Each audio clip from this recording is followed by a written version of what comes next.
coverage for the rest of this election cycle, which is certain not to end tonight.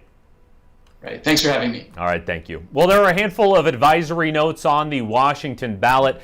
Just one statewide referendum, and it's had a lot of people and especially parents talking this election season, and that's Referendum 90, the comprehensive sexual health education bill.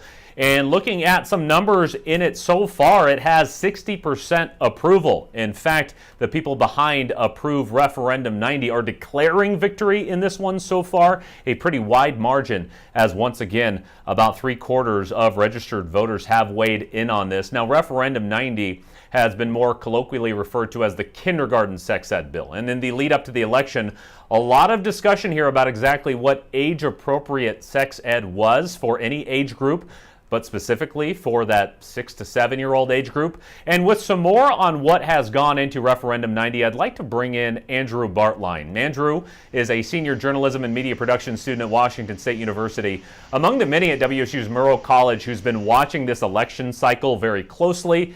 Andrew, you looked into some of the efforts to get this bill on the ballot, as well as some of the pushback, of course, from those who opposed it.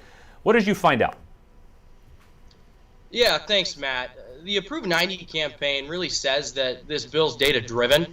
The argument is that comprehensive sex education is safer for kids rather than typical abstinence curriculum or what we have currently in the state. Those who oppose it, though, they say the finer details are concerning. They tried to work across the aisle. There were several amendments proposed for this bill. There was just no meeting in the middle. So those who oppose this bill, they just don't trust the specific language of this bill to mandate comprehensive sex ed in our public schools. All right, and I think we have a piece from you. You talked to a couple of people who oppose that, including some stories from some folks tonight. Let's take a look. A father changed Evan Coon's life. Bye. Okay, bye-bye. Everything now is for his son. He's grown up. He's 2, so he's at that age where he's talking and all that. A first-time voter, the father of a 2-year-old has some thinking to do. Now, we'd all expect to see a sexual education curriculum here at a high school, but what about a middle school? What about an elementary school? A state Senate bill proposed that all public school students in the state have some form of a sex ed curriculum young as kindergarten, and your ballot gets a vote on it this general election. It seems like they're kind of pushing it. They may be giving out a little more information than they should. The Approve 90 campaign says curriculum is age appropriate. K through 3, subject to social and emotional learning. Parents can review the materials and opt out. If that's what they really wanted this to be about, they would have mandated Aaron's Law, but they didn't. Where comprehensive sex ed is taught, kids prolong having sex, so it's safer. Some schools across the state say it takes power away from local districts. Meta North Spokane says the unfunded mandate puts them further behind the books. We're not against sex ed, but we're against comprehensive sex ed being forced into our schools. Instead of fighting against this really important area of education for our students, let's work on making better curriculum. This November, Evan can only vote what he thinks is best for his son. Well, great report there, Andrew. Thank you so much. Now, as a parent of a child who will be in kindergarten next year, certainly been on our radar in our house. So my question, maybe just a little bit of clarity. What is kindergarten sex ed curriculum? Yeah, that's actually a really good question. It took me a little bit to figure it out myself. The term they use is social emotional learning. It's a bit of a word salad. Really what it means, it's K through 3 curriculum, and it's about personal boundaries, human development, identifying trusted adults, healthy decision-making, managing emotion, things along those lines. Some of the efforts to maybe better define that and make it a little clearer for parents like me were shot down. What were some of the qualifiers that initial opponents of the idea had tried to put in there?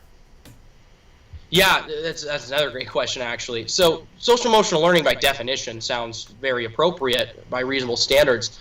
Those opposing the bill, though, they're concerned because they offered over 200 amendments to more define what this curriculum allows, what's okay, what's not okay. 40 to 50 of them were discussed, and they were shot down. The only one that was approved was the opt-out option.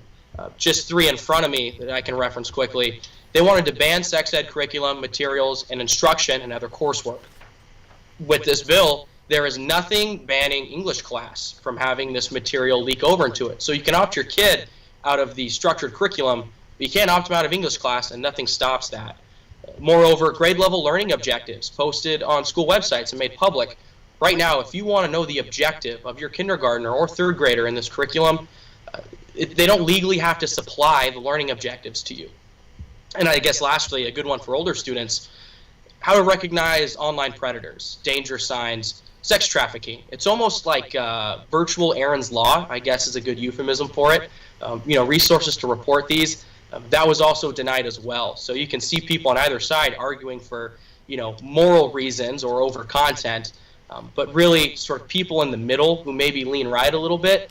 They didn't like this bill because there was an unwillingness to narrowly tailor it and compromise. So it sort of made a health and safety issue with children in our state become partisan.